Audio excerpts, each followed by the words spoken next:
पहलगाम हल्ला आणि ऑपरेशन सिंदूरवर आज संसदेमध्ये चर्चा। 16 तासांच्या चर्चेमध्ये विरोधक सरकारला घेरणार, काँग्रेसकडून खासदारांना व्हीप।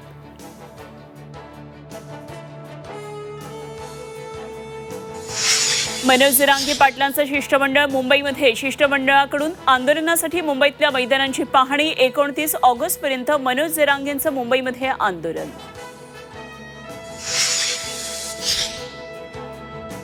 SCERTच्या मसुद्यामध्ये 3री ते 10वी पर्यंत तिसरी भाषा हद्दपार हिंदी सक्तीला विरोध। अभ्यासक्रमात बदल। 3री ते 10वी साठी नवीन अभ्यासक्रम मसुदा तयार। पोटच्या 3 मुलींवर जन्मदात्या आईकडून विषप्रयोग। ठाण्याच्या शहापूरमधले धक्कादायक घटना। खर्च परवडत नसल्यानं टोकाचं पाऊल। आरोपी आईला 5 दिवसांची पोलीस कोठडी। कोल्हापुरातील पंचगंगा नदीत चौथ्यांदा पात्राबाहेर। पंचगंगा नदीची सध्याची पातळी 35 फूट 8 इंचांवर। कोल्हापूरमध्ये सर्वच धरणं जवळपास 100% भरली।